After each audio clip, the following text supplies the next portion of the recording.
Stove మీద ఒక పెనం పెట్టుకునేసి ఒక కప్పు పల్లీలు వేసుకుందామండి. స్లో ఫ్లేమ్లోనే ఫ్రై చేసుకోవాలి పల్లీలు. ఇలా బాగా రోస్ట్ చేసుకుని చూడండి, ఇలా బాగా రోస్ట్ అయినాయి కదా. ఇప్పుడు ఇందులోకి కారానికి సరిపడా పచ్చిమిర్చి వేసుకుందామండి. నేనైతే 5 పచ్చిమిర్చి తీసుకున్నాను. మీ కారాన్ని బట్టి మీరు పచ్చిమిరపకాయలు తీసుకోండి. అందులోకి వెల్లుల్లి ఒక 4, జస్ట్ లైట్గా 1 స్పూన్ ఆయిల్ వేసుకుందామండి. ఇదంతా వేసుకొని ఒకసారి బాగా ఫ్రై చేసుకుందాం. పల్లీలు బాగా వేగిన తర్వాతే పచ్చిమిర్చి యాడ్ చేసుకోవాలండి. అప్పుడే చట్నీ బాగా టేస్ట్ వస్తుంది. ఇలా స్లో ఫ్లేమ్లోనే పచ్చిమిర్చి కూడా బాగా ఫ్రై చేసుకుందాం. అందులోకి కొద్దిగా కరివేపాకు వేసుకుందామండి. ఈ కరివేపాకు కూడా బాగా ఫ్రై చేసుకుందాం. 1 నిమిషం పాటు ఇలాంతా ఫ్రై చేస్తే కరివేపాకు, గ్రీన్ చిల్లీ అన్నీ బాగా వేగిపోతాయి కదా. ఇక స్టవ్ ఆపేద్దామండి. ఇప్పుడు ఒక మిక్సీ జార్ తీసుకొని అందులో కొద్దిగా పచ్చి కొబ్బరి తీసుకున్నాను, నానపెట్టుకున్న చింతపండు. ఇవి పూర్తిగా చల్లారిన తర్వాత మిక్సీ పట్టుకోవాలండి.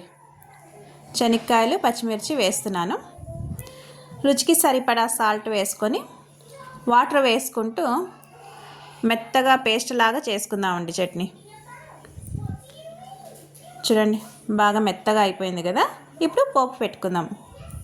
ఒక కడాయి పెట్టుకునేసి అందులో 1 స్పూన్ ఆయిల్ వేసుకుందామండి.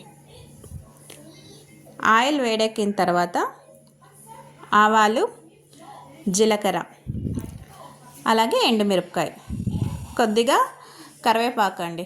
కరివేపాకు ఇప్పుడే కడిగినాను కదా, చిటులుతుందనేసి నేను కరివేపాకు వేసేసి ప్లేట్ మూసేసినానండి. ఇలా పెట్టుకుంటే మనకి స్టవ్ అంతా ఆయిల్ చిట్లకుండా ఉంటుందండి. చూడండి, వేగిపోయింది కదా కరివేపాకు అంతా. ఇప్పుడు స్టవ్ ఆపేద్దాం. ఈ పోపు కూడా ఫుల్ చల్లారిన తర్వాతే మనం చట్నీ వేసుకోవాలండి. అలాగే వేసుకుంటే చట్నీ అంతా పాడైపోతుంది. ఇప్పుడంతా ఈ పోపులో వేసుకొని మిక్స్ చేసుకుందామండి. మీకు కావాలంటే కొద్దిగా వాటర్ కూడా యాడ్ చేసుకోవచ్చండి ఈ మిక్సీ జార్ కడుక్కునేసి.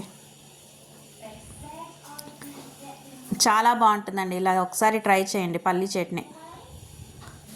దోశకి, ఇడ్లీకి, రాగి ముద్దకి చాలా అంటే చాలా ఆదరిపోతుంది టేస్ట్. ఇలా కొద్దిగా వాటర్ వేసుకొని అంతా మిక్స్ చేసుకుందామండి. చూడండి, ఎంతో టేస్టీ అయిన పల్లీ చట్నీ అయితే ఆదరిపోయిందండి. మీకు ఈ వీడియో లైక్ అయితే లైక్ చేయండి, షేర్ చేయండి, కామెంట్స్ చేయండి, సబ్స్క్రిప్షన్ చేసుకోండి. Thank you.